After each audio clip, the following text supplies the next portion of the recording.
PBBM bumuo ng special committee para sa mga Pilipinong miyembro ng LGBTQIA+ community. Bilang pagpapatibay sa diversity and inclusion program ng bansa, inilabas ni Pangulong Ferdinand Bongbong Marcos Jr. ang Executive Order No. 51 sa bisa ng naturang kautusan. Muling bubuin ang Interagency Committee on Diversity and Inclusion at lilikha ng special committee para sa mga kabayan nating miyembro ng lesbian, gay, bisexual, transgender, queer, intersex, and asexual o LGBTQIA+ community. Agad naman itong sinuportahan ng ilang civil rights group at ahensya ng gobyerno.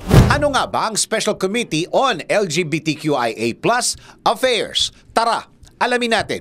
Sa isang Pride event sa Malacanang noong Hunyo, personal na inirekomenda ni LGBT Pilipinas National President Dindy Tan ang pagbuo ng isang komite na nakatuon sa mga isyu ng LGBTQIA+ community. Masaya namang tinanggap ni First Lady Liza Araneta Marcos ang ideyang ito na kumpiyansang tutuparin ng Pangulo ang kahilingang ito. At nitong December 23, 2023 nga, tuluyan ng tinupad ni Pangulong Marcos ang nasabing request bilang tugon sa patuloy na diskriminasyon na nararanasan ng mga Pilipinong miyembro ng LGBTQIA+ community. Pangungunahan ng Department of Social Welfare Development o DSWD ang Special Committee on LGBTQIA+ Affairs. Magsisilbi bilang co-chair ang mga kalihim ng Department of Migrant Workers at Department of Labor and Employment o DOLE.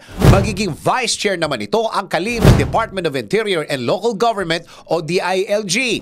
Magiging miyembro rin ng committee ito ang secretaries at chairpersons ng Department of Education o DepEd, Department of Justice o DOJ, Department of Health, DOH, Commission on Higher Education, CHED, at Special Committee on LGBTQIA+ Affairs. Ayon kay Pangulong Marcos, patuloy na gagampanan ng komite ang mga obligasyon nito sa ilalim ng existing mandates. Maaari silang lumikha, magpulong at mag-reorganize ng subcommittees at working groups upang makatulong sa kanilang mga tungkulin. Para kay Director Tan, dream come true kung ituring ng community ang development na ito na pinakauna sa kasaysayan ng Pilipinas. Sa paglikha ng Special Committee on LGBTQIA+ Affairs, naipakita ang commitment ni Pangulong Marcos sa pagkakaroon ng inclusivity at equality para sa lahat ng mga Pilipino, anuman ang iyong sexual orientation o gender identity. Sa ilalim ng Administrasyong Marcos, mapapakinggan ang boses ng LGBTQIA+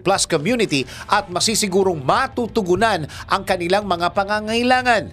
Ikaw, ano ang masasabi mo sa pagsisikap ni Pangulong Marcos na magkaroon ng diversity at inclusivity sa bansa? DWIZ Research Report. Report.